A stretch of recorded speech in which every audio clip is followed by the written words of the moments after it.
Hi! So this is take 2. Yeah. Technical difficulties, but thanks for joining us again. Just in case, I'm Dara. I'm Erin. We went live for 30 seconds a little while ago. So you probably heard that part. We're in Erin's kitchen, and this is our 4th Facebook Live food demo. So let's just cut to the chase. We're doing a delicious breakfast recipe, and if you're still watching live, comment, and if you're watching after, still comment. We will respond to every single comment, question, and just a hello. Yeah, this time we have my husband behind the camera, making sure that we are live and that we stay live. So I'll be fiddling a bit with the computer here to make sure that we are live with you and answer your questions. So as Dara said, we are here with our 4th Facebook Live demo, and today we're going to be showing you some really amazing breakfast, grab-and-go breakfast frittatas. So they're little individualized kind of mini crustless quiches that are a perfect option to take with you on the go. They bake up in 12 individual portions, so not only are they great for grabbing and taking them out of the house, they're great for customizing for you and your family as well, to your own individual tastes. Mm-hmm. And what we're going to show you today is basically just a method, like Erin said, then you can customize to feed your family. Okay, so we're starting with eggs, obviously, for a frittata, and we have 9 whole eggs here. We're using, and I also, well, they're already whisked because of what happened before. Anyways, so 9 eggs are in here, and the whole egg. So I think eggs got a pretty bad rap because of bad press relating to their consumption and cholesterol and heart disease. But now we know that there are a host of factors that impact somebody's cholesterol levels, not just the cholesterol that's in food. Right. The yolk has a lot of protein, vitamins, minerals. The egg white has protein, but it doesn't have all that other good stuff. So if you're throwing away the yolk, then you're missing out on all of the vitamins and minerals. Half the protein actually is in the yolk. Yeah. That's a waste. A waste Yeah. there. Yeah. Also, you've probably seen in the grocery store that some eggs have omega-3 fats added to them. So basically, the hens are fed flaxseed meal, they're digested and broken down into the omega-3 fatty acids. Right. But those fats are only in the yolk. So if you're throwing away the yolk, then you're throwing away all of that essential fat. Again, another waste. Yep. Speaking of omega-3 eggs, I get a lot of questions about different varieties of eggs that people see in the grocery store. One of them, of course, is the omega-3, but there's also the question about what's the difference between free-run or free-range or organic eggs. I had that question just before we started. Yeah, so they're all labeled separately in the grocery store, and no matter what variety of egg that you choose in Canada, if you're buying them at the grocery store and it's not for commercial use, you'll see a Canada Grade A symbol on the package. So there's conventionally grown produced eggs, which are what we have here. Large size white eggs. White eggs come from white chickens. Brown eggs come from brown chickens. That's literally the only difference. No nutritional difference whatsoever. No, not whatsoever. And just another tip, for pretty much any recipe that you come across in a cookbook or online, when they're calling for eggs, typically they're going to be asking for what large eggs, the large size eggs that come in, I think, 5 different sizes. Now so the conventional, as I said, free-run eggs, which are eggs that have access to an open barn setting, so they're not laying eggs in cages. The difference between free-run and free-range eggs is not only do hens have access to that open barn setting, but they also have access to the outdoors. Okay. However, in Canada, that access to the outdoors would be seasonally affected, so they're not going to be going outside in the winter months. Right. And then finally, organic, you would get the same kind of standards as you would with free-range eggs, so barn floor, access to the outdoors, but on top of that, the hens are going to be fed organic feed. Oh, okay. So those are the differences. They would be labeled on the package in the grocery store. Okay. But when I'm buying eggs, they're all up to the same standards in Canada. Exactly. No matter what variety of egg you choose, Canadian egg farmers have some of the highest quality standards in the entire world. You're going to get safe quality eggs no matter what brand or variety you choose. So no matter what you buy, you know it's a good egg. Eggs. Bottom line. Eggs. Okay. Eggs. Sorry. A little hyper after that mishap, if you can't tell. Yeah. Okay, so in here is 9 eggs, 1/3 of a cup of milk as well. And we're using whole milk. You know, a while ago we were all told to eat fat-free dairy, and I went and I ate my fat-free yogurt. Erin probably didn't. And then 10 minutes later I was starving again. And now we know that full-fat dairy has a host of health benefits. It's been shown to lower blood cholesterol, lower blood pressure, and the full-fat dairy has a lot of vitamins and minerals that your body only absorbs in the presence of fat, like vitamin D, vitamin A, all the fat-soluble vitamins. Exactly. It also tastes so delicious. Like a 9% Liberté yogurt, it's like eating ice cream. Yep. I know we both love it. Exactly.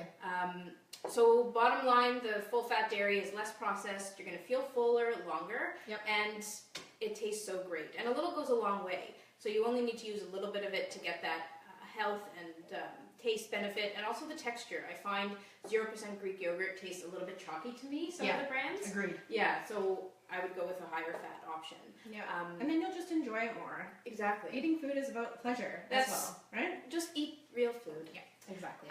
So we're adding the milk to the recipe too, to add a really light and fluffy texture to the eggs. Otherwise, if you just used eggs, they'd be kind of flat and dense. Yeah. So you could substitute any other dairy. So you could use, I've made these with 1 or 2% milk, almond milk. I would want to use the unsweetened variety. You could also use soy milk in these as well. Yep. So when I'm choosing, the only thing I want to say about soy milk is I find some varieties are more soy-y than others. Yeah. Some just taste like soybeans Right. a little bit. So just be aware of that. And if you like that and that's the choice that you and your family want to make, great. It's just a different variety. Yeah, I probably wouldn't use like fat-free milk. I think they might be a bit too watery. Yeah.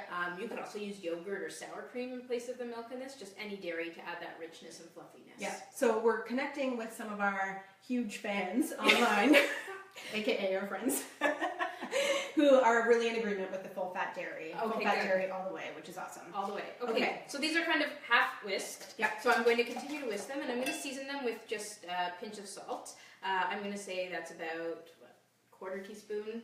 Yeah, so actually, fun tip, whenever you come across a note that says a pinch of salt in a recipe, you can actually equate it to approximately 1/8 of a teaspoon. So it's kind of a, non-informal measurement, but it's approximately 1/8. So this is like a pinch and a half. Okay, yeah, good. So Dara's finishing whisking. We actually already had some made because of our previous gaffe, but what I'm going to do now is show you the add-ins that we're offering today. So one of them is the same from the recipe that we'll be posting in the comment section, and it includes a variety of sautéed vegetables, onions, mushrooms, red pepper, and spinach, with some feta cheese, kind of a great Mediterranean Greek type flair. The other is a steamed broccoli that's been cut up into little chunks and some extra old white cheddar. So the main point here is whenever you're using vegetables of any variety, what you want to make sure you do is cook them thoroughly before putting them in the frittata. The reason for that is you want to cook out some of the moisture.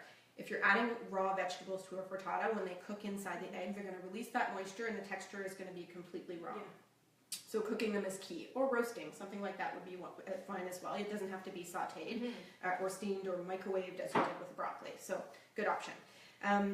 These are two options, of course. However, you can do whatever you want with these. This is a great way to kind of get kids involved in the kitchen. It's a great way to offer your family one meal while offering, kind of any kidlums their own option for tastes and flavors that they like. So this is called being considerate without catering. So offering the same meal for the whole family while at the same time being considerate of everyone's likes and dislikes at the table. You're not short order cooking. No, you're not making 5 dinners. Exactly. Before Erin was filling this, we sprayed these really well with cooking spray, or you want to brush them really well with canola oil. Yeah. Otherwise, the frittata muffins are going to stick, so just make sure to do that. Yeah. Also, we've kept these vegetarian, but you don't have to, right? No, you can add any variety of meat that you want, but again, you want to ensure that the meat is cooked thoroughly before you add it to the frittata. So any leftover, deli meat that you may have left over from the week, some roasted chicken, bacon, pancetta. I think something like smoked salmon would be amazing in this with some dill or something like creme fraiche. Really good. Whatever you like.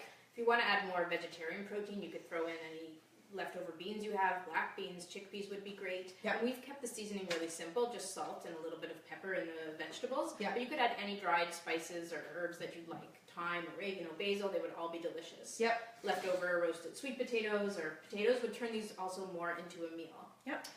So you're going to pour these in. I'm going to say hi to some of the people that are joining us. Rian, hi. She loves the fact that we don't short order cook for our kids. That's key when you're raising happy, healthy eaters. Marietta, hello. Nazima, hi.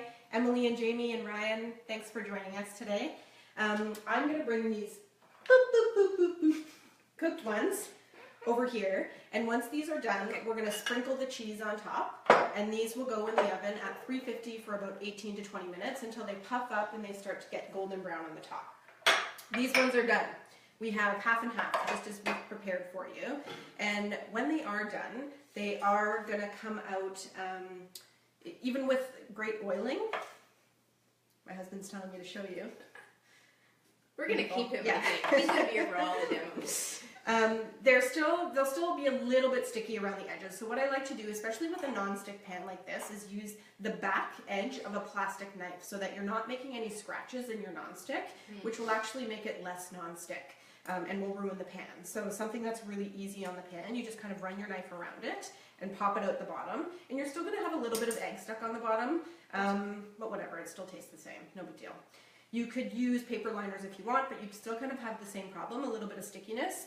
I just recently got these amazing silicone liners for my muffin tins. They're so cute. They're so cute and pretty, I like them. and they work amazing. You don't actually have to add any oil inside. They pop out really easily, but the problem is if you're bringing this to a potluck or to a party of some sort, you want to make sure you get them back. So they're going to keep in your fridge for about 2 to 3 days, so they're great for breakfast, lunch, dinner, grab and goes. If you're not going to eat them all, I don't seem to ever have that problem, but if you are one of those people, you can freeze them. And Erin is the expert in freezing and defrosting in your office microwave. Yeah, exactly. So the scummy, dirty office microwave. So my tip always is to wrap your frozen grab-and-go food in a paper towel. So because there's not even a whole egg in each one of these, I eat 2 at a time, easily. So I'll pop them both in the paper towel. I will wrap it up and I'll stick it in a small kind of little Ziploc bag. It's actually the perfect size for that. And then I'll microwave them for, medium-high power level for about a minute. And that gets them nice and toasty throughout. Obviously your microwave is going to be different from mine, so you may have to test it out a little bit. They're also quite delicious cold. If you're a psycho. Yeah, she's a So Dara always... Dara really doesn't mind eating cold food, leftover. Sometimes you're just really hungry and you can't wait. We're a little bit different that way. We complement each other. Okay.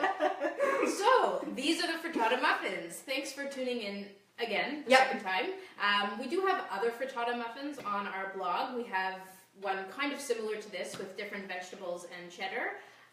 Do we have a comment? We have a question. Oh. So Kim is asking what kind of cooking spray is our favorite. I actually really like, mine just broke, but I usually use a vaporizer, which is a really cheap $5 kind of plastic spray bottle that I bought at my grocery store, and I put canola oil in it. Canola oil is a great choice because it's got a high smoke point, so you can actually cook it without having any kind of smoking in your oven, and it's really neutral flavored, so it's a good option for pretty much any use in the kitchen. Definitely. Yeah, you can also just use a brush to brush the inside with regular canola oil. Any other questions? Yes, we have one about question about just egg whites, which I think you covered a little bit earlier. Yeah, so you can certainly use some egg whites. If you did want to substitute some of the whole eggs here, that's a good option. So I would probably use about 2 egg whites for every whole egg. You could separate them out yourself, or you could go to the store and just buy that carton of pasteurized egg whites. Yeah, I wouldn't just make these all egg white. I would use some whole eggs personally. I don't think they would. The taste wouldn't be quite. Yeah, I wouldn't either. Yeah, it wouldn't taste as great. You would miss the fat. Fat makes things taste good, and so use it. Okay. If you got anything from this demo today, it's that. Yeah, exactly. So we're going to wrap up. We have a few more comments which we will absolutely address when we post this video. Thank you so much for joining us. This is a lot of fun, despite the fact this is like the second, third time we've run through it. Thanks for sticking with us through our technical dilemmas, and we promise we'll be back soon with another amazing recipe from How to Eat. Bye. See you later, everyone.